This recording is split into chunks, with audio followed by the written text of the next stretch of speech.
Basketball isn't just basketball. It's Marvel vs. Capcom. It's Mortal Kombat. It's Super Smash Bros. Ultimate, just with less blood and more illegal screens. Basketball and fighting games go hand in hand, and I would know. I've been a video game nerd my entire life. I get it. Hard to believe, right? Yeah. But one thing I've always noticed was how often fighting game concepts carry over so perfectly into the game we all know and love. Candyland. No, it's basketball.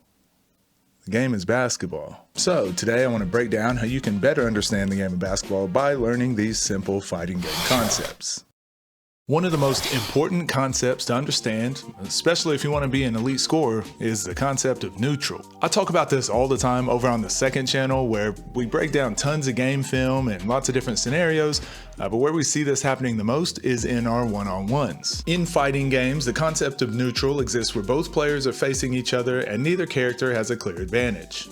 The goal is for each character to throw out moves, advance, and retreat, and basically try to gain space or advantage by taking the least amount of risk possible. These intricate interactions are called footsies. They're not called that in the basketball community. You would get made fun of. Anyways, once a character makes a mistake by either moving too close or throwing out an unsafe move, the other character can gain advantage and take control of the situation. In basketball, neutral is when the offensive player has the ball in an athletic stance or a triple threat position. Meanwhile, the defense is also in an athletic stance in between the offensive player and the basket. Right now, neither player has the advantage, but players will jab, shot fake, pivot, create, and take away space, basically playing footsies, to hopefully catch each other out of position and gain an advantage. In a 5-on-5 setting, neutral would basically be when the offensive team just gets over half court right before they run an offensive set or an action. Understanding neutral is the first step to understanding fighting games. It's also the first step into understanding your plan of attack against a set defense. So, once you've grasped what neutral looks like, you can begin to analyze the next step, which is advantage step.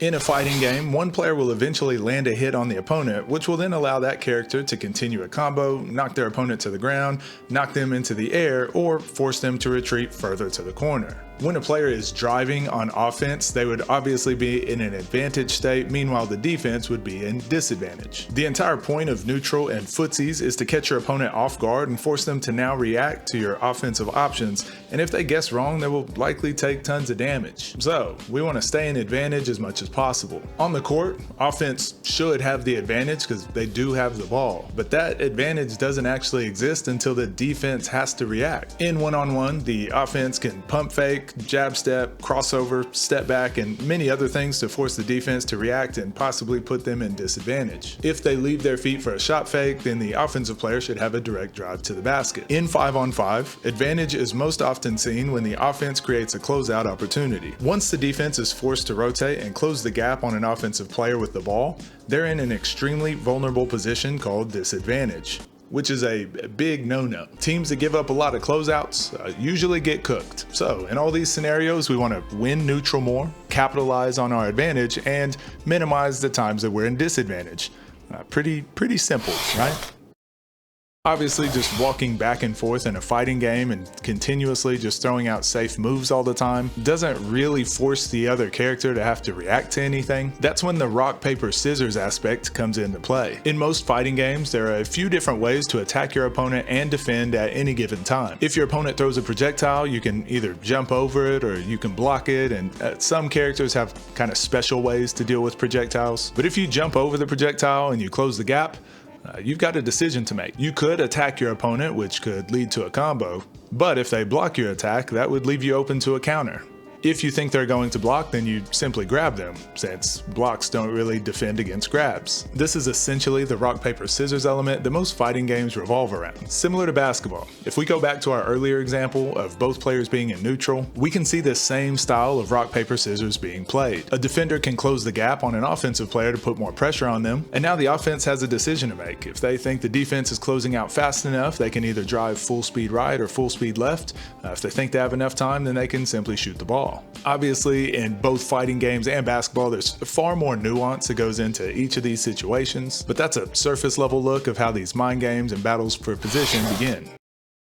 On top of having simple grab, punch, and block elements, both fighting games and basketball can layer these together to create situations that we call 50-50s. If we just assume that one of our fighting game characters gains a slight positioning advantage by closing the gap in neutral, winning the rock, paper, scissors, and putting the opponent in disadvantage, they will often put the defending player in a position to have to guess what will happen next. Player A might throw a punch, which might start a massive combo, or they might just land and grab instead. Since there are two options available in this split-second decision that the defense has to make, we call this a 50-50. In basketball, let's use jab steps as a way to create space or an advantage. You jab, the defender drops their heels. Now that they're guessing, are you pulling up or are you shot faking? That, my friends, is a 50-50. And the thing about 50-50s, they only work if you can mix it up. If you pump fake every single time, then eventually they're never going to jump. Just the same as if you jump in over a projectile and you punch every time,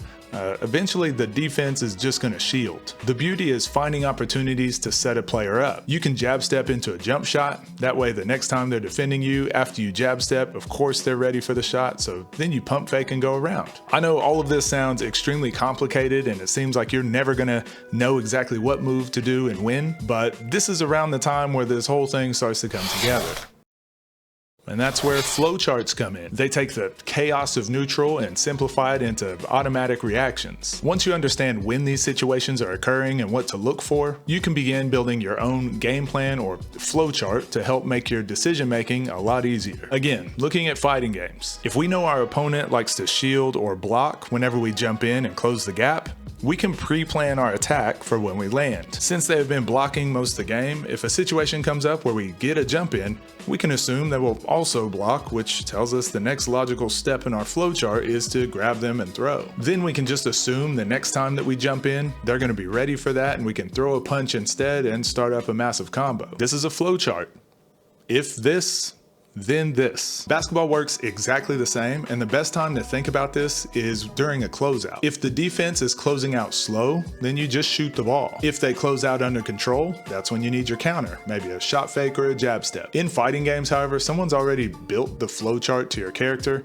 Seriously, you can just go look these up online and just follow along. In basketball, you gotta build your own blueprint. No one's just handing you a manual for your jump shot and first step. Try to understand what special skills or advantages you have and build your blueprint or your flowchart around those skills. Then you just trust your training and your habit building to take over whenever you see that situation happen in a game. No need to reinvent the wheel on every closeout. Just trust your advantage state and let the flowchart do the rest. A player with a flowchart isn't just guessing, they're making calculated, layered decisions based on preparation, which keeps you from second guessing yourself if you miss a shot or make a mistake. Bad hoopers freestyle everything. Great hoopers, they're in the lab building flowcharts. And now that you understand how decisions are made, let's talk about who you are when you're making them. Archetypes are one of the main staples of the fighting game industry, and it's really what makes each matchup so unique. Each character has its own inherent strengths and weaknesses, just as basketball players do. Except for Shay. He's perfect in every way. The most hated archetype in almost every fighting game is almost always going to be the zoners. Ew. We don't like them. They're the bane of every fighting game player's existence. They just chuck projectiles and poke you from half a zip code away. Sound familiar? Yeah, that's Stephen Wardell Curry. Steph Curry is the min-min of the NBA. Like, seriously, who thought this would be a good idea for a video game character?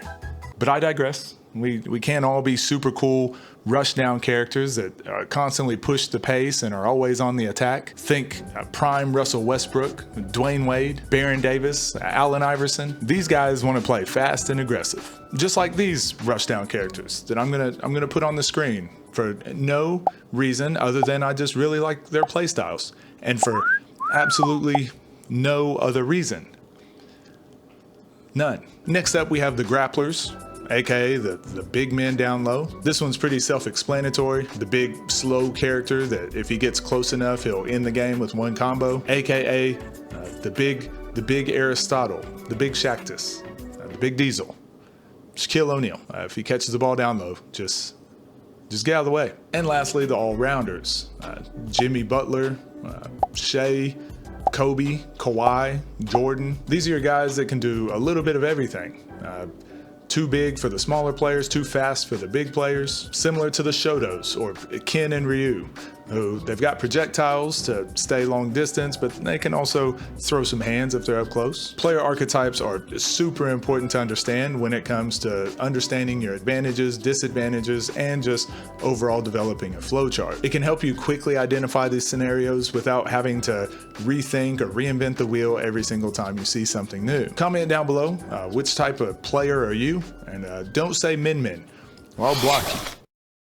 And finally, win conditions, which are, I think, the most important, but one of the most underrated and underestimated concepts in all of basketball. In fighting games, it's simple.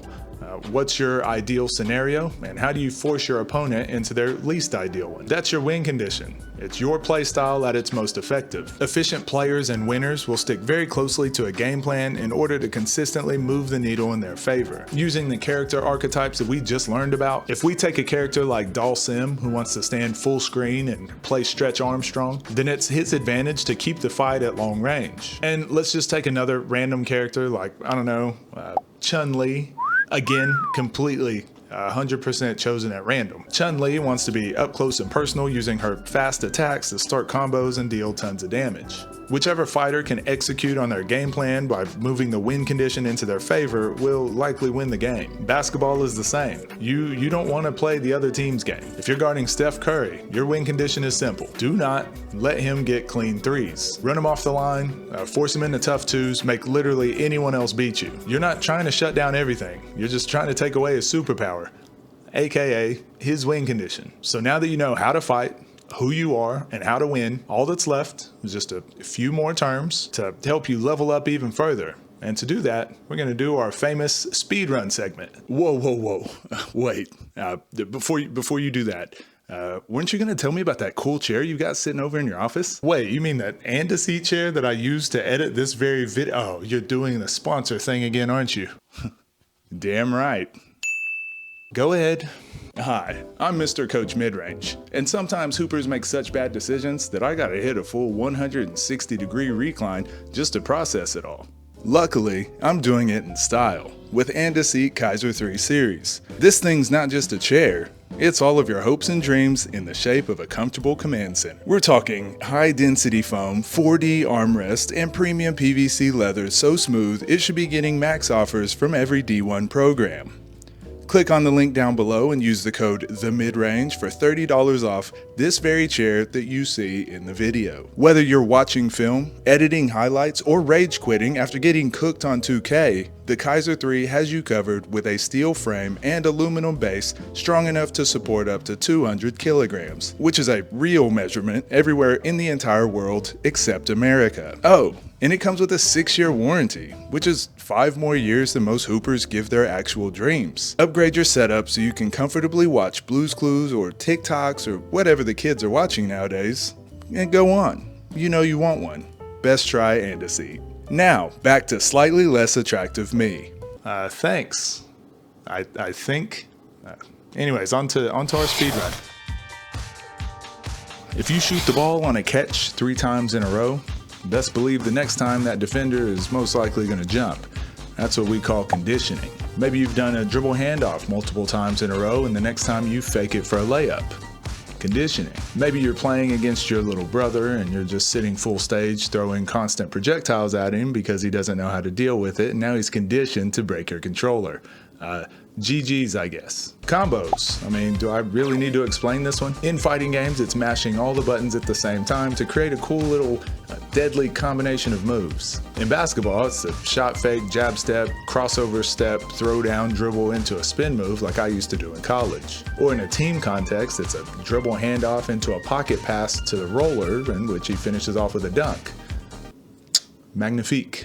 Combo breakers. If you're getting comboed into oblivion, maybe it's time to spin some of that meter so you can break it before the damage gets too high. In a basketball game, if you're getting comboed and basically you get dunked on, maybe think about calling that timeout, coach. Speaking of meter management, managing how much meter your character has is super important. but not nearly as important as managing your energy or controlling the pace for an entire game. Rotations are extremely important, pace is extremely important, being in shape is extremely important, but making sure you're playing efficient basketball and conserving your energy, that's priceless. Punishing.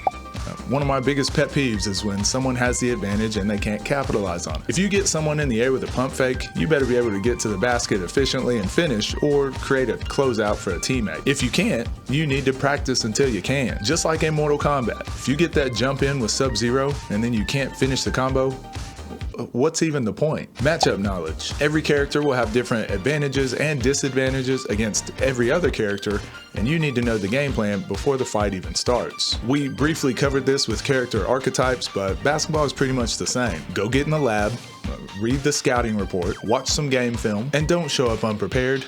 What are we, the Washington Wizards? This is quite possibly the nerdiest video I've ever done.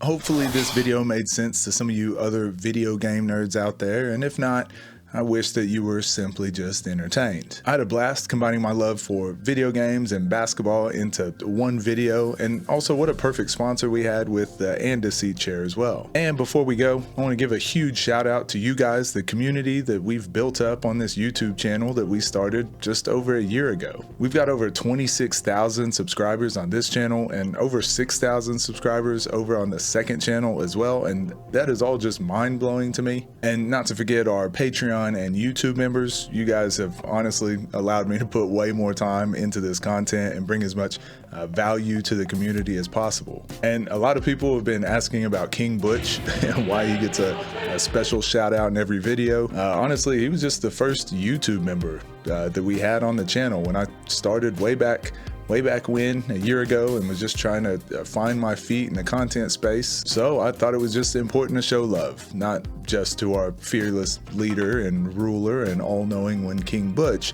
but to you guys, the community that kind of keeps this whole thing going. You've all been awesome. I can't thank you enough. The goal is to keep posting 2 videos per day over on the second channel and getting to a more normal upload schedule back over here on the main channel. Thanks again for watching, and if you haven't seen our basketball IQ video, go give it a look. I think it fits in everything we spoke about today perfectly.